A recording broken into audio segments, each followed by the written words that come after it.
Israel and Hamas announced a 4-day-long ceasefire in a deal that aims to release 50 of the hostages taken on October 7th and 150 Palestinian prisoners freed in return.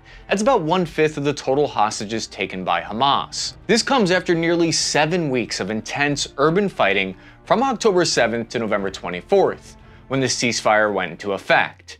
The pause in fighting will give Hamas valuable time to regroup, maneuver, and reorganize. However, from the IDF's point of view, it's a worthwhile sacrifice of their forward tactical momentum in order to achieve one of their main stated goals of rescuing the hostages.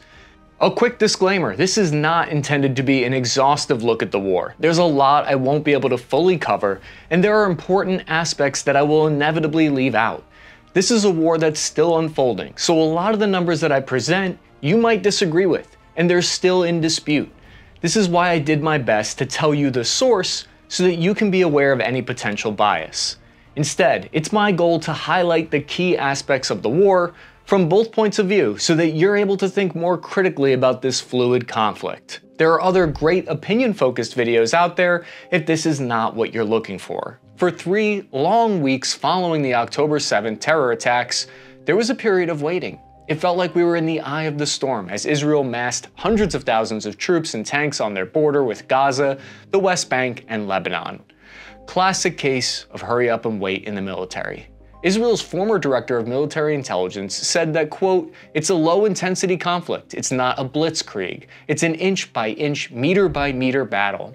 During this 3-week interlude, Israeli special forces infiltrated Gaza and conducted raids on Hamas hideouts inside northern Gaza. During this time period, Israel opened up a humanitarian corridor to allow civilians to escape the destruction during a brief window of time. Take a look at Highway 4 inside Israel. Highway 4 turns into the main transport route inside Gaza once you pass the checkpoint. This road inside Gaza is called Salah al-Din Road.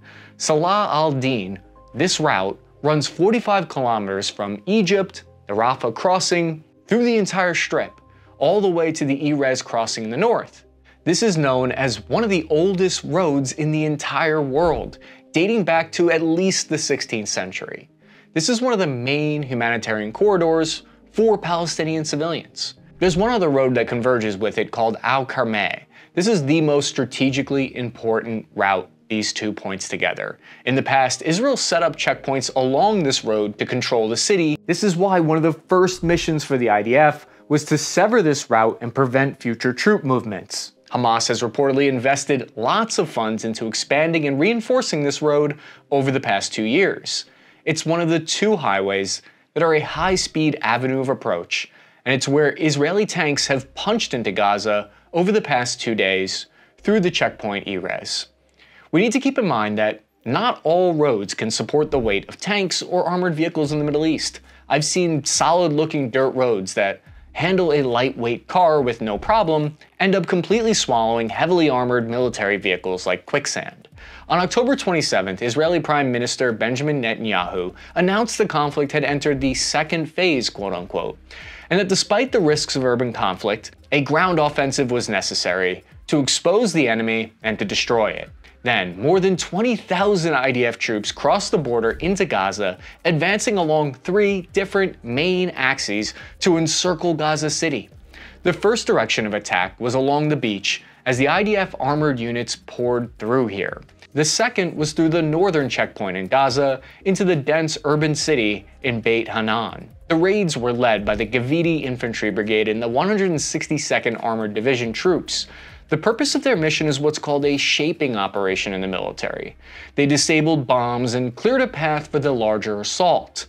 At the same time, the IDF's 13th Fleet deployed a tactical unit, ships, and aircraft in a naval raid on Rafah Beach in the southern part of the Gaza Strip on October 27th to put pressure on both the south and the north in Gaza. Now take a look at Route 242 inside Israel. This highway extends into Gaza.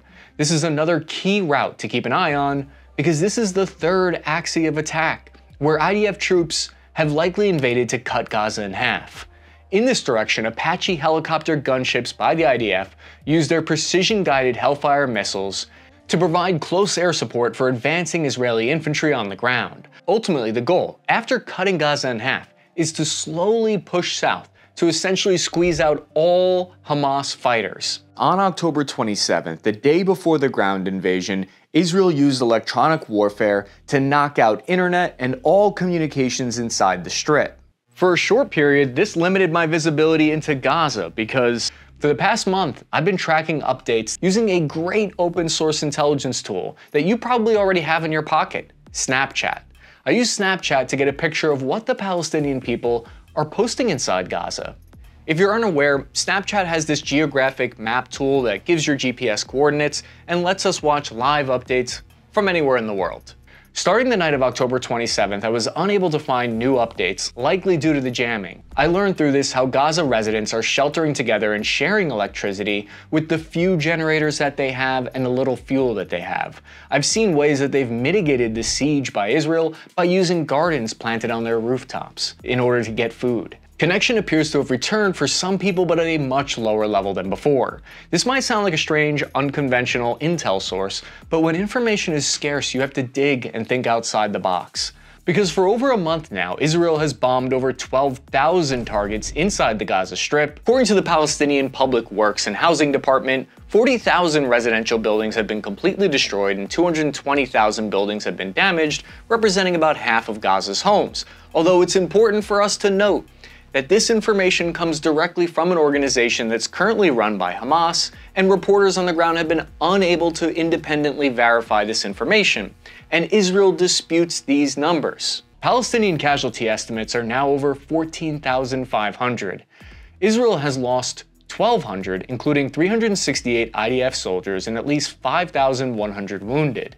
Despite weeks of intense bombardment from aerial and artillery power, Israel needs boots on the ground to accomplish their stated objectives. So by November 1st, the Israeli Air Force had dropped over 25,000 pounds of explosives. This is a huge operation, yet Israel refuses to call it an invasion. This gives them the political wiggle room to adjust short-term goals and objectives on the fly. If Israel decides not to push south because the price is too high to pay in casualties, they can walk their decision back. But Netanyahu was adamant that Israel's purpose in Gaza remains the same, rescuing the hostages taken on October 7th and the elimination of Hamas. Yet even with this amount of firepower leveled at such a small area, Hamas and Palestinian Islamic Jihad continues to launch rockets and put up a fierce fight against advancing IDF forces. And one of the most politically sensitive and controversial parts of the war so far is the fighting that's raging near refugee camps and hospitals that we'll cover now. On November 23rd, the IDF's Elite Eagles unit, also known as Unit 621, ran operations inside the Gaza City's Shadi refugee camp. This is the third largest camp of its kind, with an estimated 40,700 Palestinian people living there today. There's a total of 8 UN officially recognized Palestinian refugee camps spread throughout Gaza. About 1/3 or 500,000 of the 1.7 million Palestinian refugees are located inside these 8 different camps. Al-Shadi and many of these camps were first established in 1948 after the people fled during the Arab-Israeli War. According to the UN definition of what constitutes a Palestinian refugee, they also include the descendants of this war. But the reason this is a controversial issue is because the IDF states that Hamas militants fight from within and around these camps. Israel reported that they eliminated 150 Hamas fighters from the major headquarters here called the Badr Outpost. The IDF states that this is a main rocket launching site and that it justifies the multiple airstrikes here. However, on the other hand, Palestine claims Israel's invading and bombing their civilian refugee camps. These are places that are specifically created and designed to be a safe haven from war. One of the main visuals coming out of this war from the IDF side is they posted video evidence of Hamas weapon caches that they've discovered in schools and hospitals. When I was in Iraq, this was one of our main missions, to find hidden RPGs and to look for explosive stockpiles. And often we would discover them inside secretly stored in houses and government buildings. Now I should tell you that the other side of the argument is that in asymmetric warfare, these insurgent forces really have no choice but to hide these stockpiles where they believe they won't be found.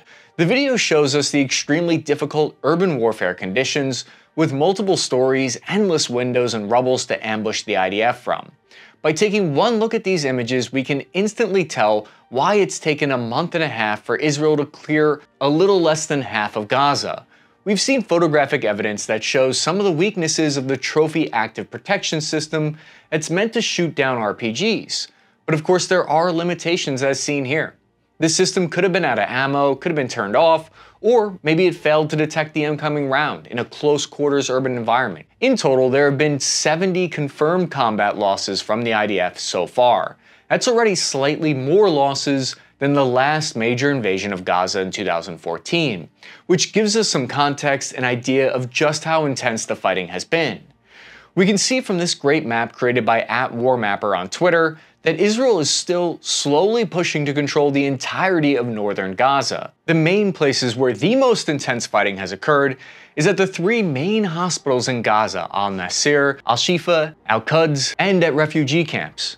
Video evidence from the ground shows Hamas fighters popping up from tunnel networks in two-man RPG teams to attack Israeli tanks from their flanks. This is one of their favorite tactics. Now unfortunately, I can't show you a lot of the combat footage here, but if you follow me at Cappy Army on Instagram, I'll be able to share those updates with you there. But one of the lessons learned by Israel during the last invasion of Gaza in 2014 was that even the most precise airdrop munitions can't achieve the tactical results needed to wipe out an irregular force like Hamas. This is because the organizational structure of Hamas is too dispersed to destroy with airstrikes alone. Part of the reason for the long pause before the ground invasion might have to do with the United States needing more time to position air defense assets to protect troops in the Middle East. But the other reason has to do with tactics used in siege warfare. Israel stopped the shipment of food, water, and fuel into Gaza.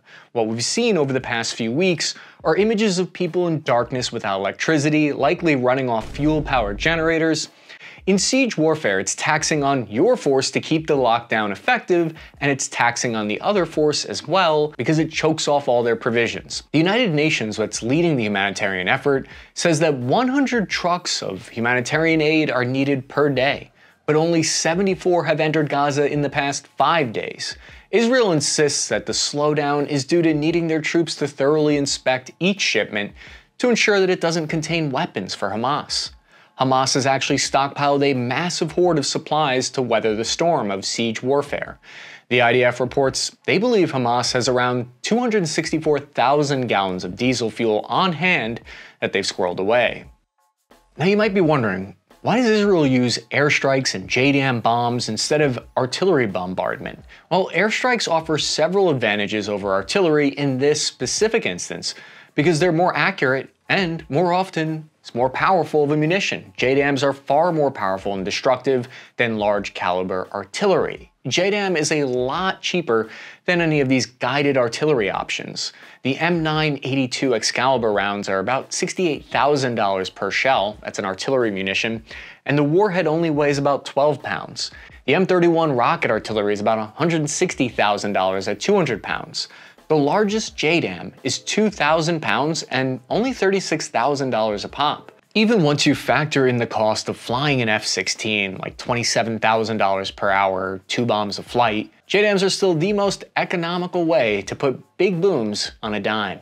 A JDAM can have a near vertical impact angle. Artillery comes in with significantly more deflection.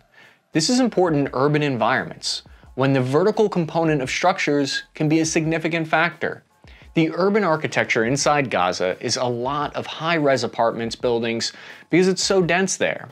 Artillery would need to have a very steep angle of impact to hit the correct building.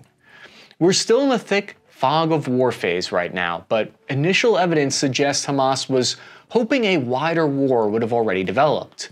They called for militant factions in the West Bank to join in. The Institute for the Study of War reported that so far Hamas has had trouble with gaining outside groups to follow their cause. Part of the reason for this belief is we've observed about 14 clashes in the West Bank led by what's called the Lion's Den faction on October 25th. That was the peak of the attacks. Since then it's died down a bit. This is of course subject to change and could turn on a dime. Hezbollah and other groups could still choose to widen the war. As we look at the live conflict map, we can see that the Israeli forces have encircled Gaza City and have started making focused pushes into the center of the city. IDF forces advanced along the coast and through the relatively open stretch of terrain between Gaza City and the town of al-Marak. This isn't just a strategy to reduce the danger of ambush and booby traps. Slowly tightening the noose around Hamas allows Israel to build intelligence and figure out how Hamas fighters coordinate and move throughout the city. That said, it's important to remember that Israel may not fully control every inch of the territory on this map. In fact, this map by the Institute for the Study of War assesses Israel's control of the territory in and around Gaza City to be much narrower. When trying to determine for yourself what's going on in a fluid situation like this, comparing the same information from different sources like this can take a few extra minutes, but it gives a more full picture of what's actually happening on the ground. Even with the methodical approach Israel's taking, that's not to say it's been an easy road to encircle the city.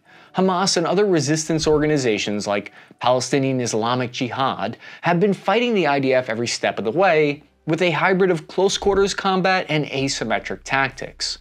The opening days of the ground invasion saw the heaviest fighting along the northeastern axis of advance near Beit Hanan. The Hamas militant wing, the Al-Qassam brigades, had heavily fortified this region near the border fence with Israel for months in anticipation of a future war with Israel. The Al-Qassam brigades made heavy use of anti-tank missiles in this area. Twitter posts from this time period indicate 10 Israeli soldiers from the 84th Brigade were KIA when one of these anti-tank guided missiles destroyed their Namer APC in the northern Gaza region. In spite of the heavy resistance, IDF forces continued to push across all three directions, making slow but steady progress over the following days, and reaching the Mediterranean Sea on November 2nd, effectively cutting the Gaza Strip in half. Using hidden tunnel exits, Hamas fighters were able to capture video of themselves getting close enough to plant IEDs, improvised explosive devices, directly on Israeli vehicles or conduct close-range rocket attacks. Hamas claims they've destroyed over 60 Israeli vehicles since the start of the conflict, but this is almost certainly an inflated number. Israel's vehicles are famously heavily armored, so it takes a lot of skill or luck to properly disable or destroy an Israeli tank with a weapon light enough to carry. But these vehicles aren't invulnerable, and some will inevitably be destroyed when used in a high-risk environment like Gaza City. On the morning of November 16th, Israel's elite naval special forces, Team Syed 13, along with armor from the 188th Brigade, stormed the port of Gaza, completing the encirclement of the city from the sea. In addition to smuggling weapons and supplies, Hamas used the port as a training and staging area for their own combat diver teams. Some of the attackers on October 7th infiltrated from the sea, so seizing the port was an important morale victory for Israel, along with denying Hamas the strategic purpose that it served. Yet celebration of this victory was short-lived, as combat operations brought the IDF up to the nearby Al-Shifa hospital, where Israeli intelligence believe Hamas is hiding one of its major command bunkers. Al-Shifa is the largest hospital in all of Gaza, and the complex spans 45,000 square meters, meaning it also served as a gathering place where internally displaced people, Palestinians, could shelter from the fighting. Israel had encouraged the civilian residents of Gaza City to flee south across the Wadi Gaza, yet thousands of civilians still remain in the city. At one point, the Al-Shifa hospital sheltered around 60,000 refugees on its campus, and we should note a lot of them weren't just hiding from the bombs, but were actively taking care of wounded family members. They likely couldn't flee south across Wadi Gaza even if they wanted to, without leaving their injured loved ones behind in an active war zone. This presented a major dilemma for the IDF, and it's sort of a microcosm for the importance of information warfare during operations like this. The fate of Al-Shifa and the people sheltering there became a major focus for international media attention, rightly so, as hospitals and medical personnel are protected from attack under Article 18 of the Geneva Convention, not to mention the thousands of civilians sheltering or receiving care there.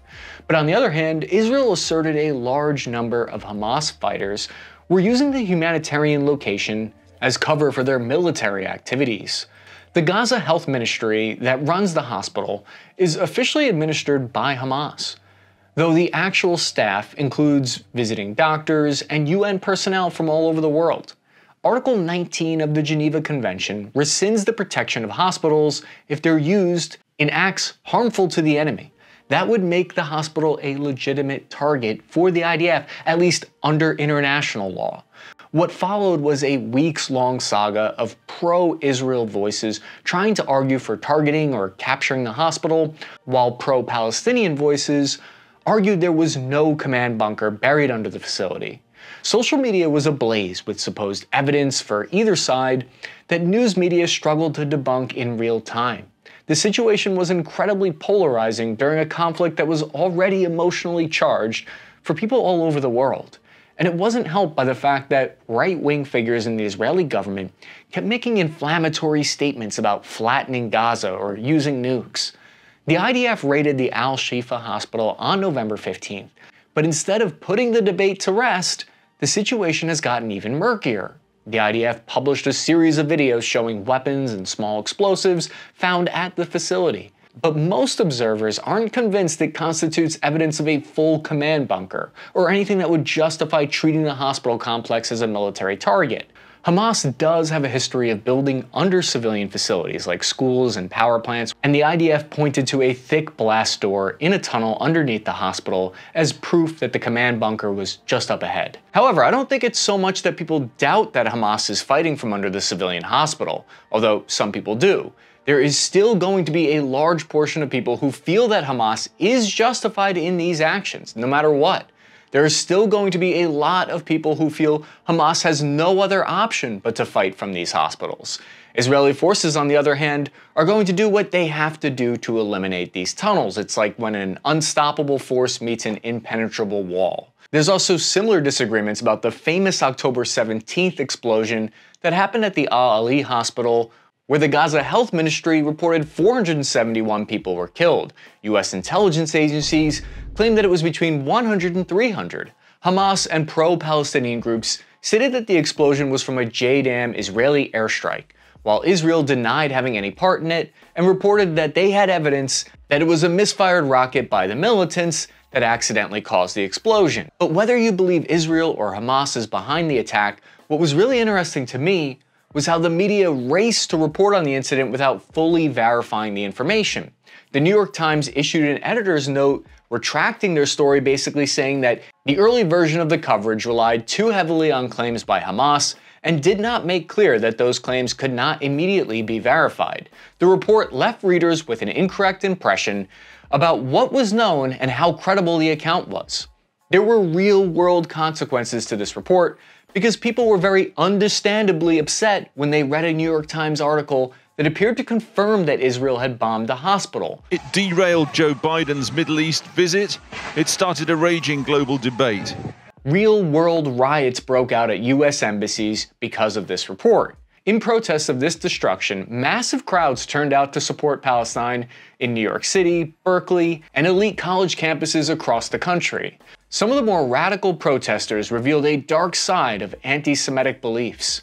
In Sydney, Australia, the protesters were shouting the horrific chant, "Gas the Jews," and a Nazi flag was pointed at Israeli protesters in New York City. But on the other hand, Islamophobia is also on the rise. One awful example is a former senior political officer in the US State Department's office speaking to an Arab food truck server in New York City. You know why? If we killed 4,000 Palestinian kids, you know what? It wasn't enough.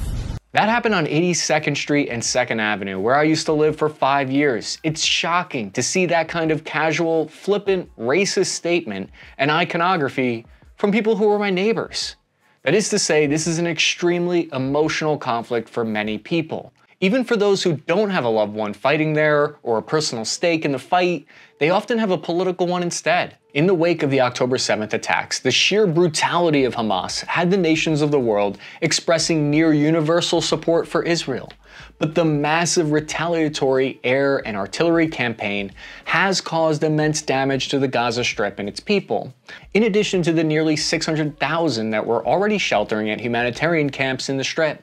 Netanyahu's government and the IDF itself are facing criticism within Israel for not doing enough to rescue the 240 hostages still in Hamas custody. But if Israel looks like it's out for revenge more than security and hostage rescue, that's a perception Hamas is increasingly competent at exploiting. Looking back at the live conflict map, we can see that Israel and Hezbollah have been trading blows across the Lebanese border at the same time that the war in Gaza progresses. Hezbollah, which is even larger and better armed than Hamas, has been launching missiles and daily raids since the October 7th attack, in solidarity with Hamas, and as retaliation for Israel's campaign in Gaza. A November 7th mortar attack injured 7 IDF soldiers, while an ATGM fired across the border left 1 Israeli civilian dead and 4 others injured. Israel has responded by shelling known Hezbollah positions as well as preemptive attacks against suspected bases. The clashes with Hezbollah have a high likelihood of escalating to a broader two-front war with Israel, though both sides are keeping things at skirmishes and firing artillery at each other for now. Israel did receive some good news this month, though. At a meeting in Tehran, Iran's supreme leader reportedly told the head of Hamas that Iran would not enter the war with Israel, saying, quote, "You gave us no warning of your October 7th attack on Israel, and we will not enter the war on your behalf." Iran is a significant supporter of Hamas through weapons, supplies, finances, and diplomatic acknowledgement, so there were significant fears that Iran would come to Hamas's aid during Israel's retaliatory operations, or had even actively planned October 7th.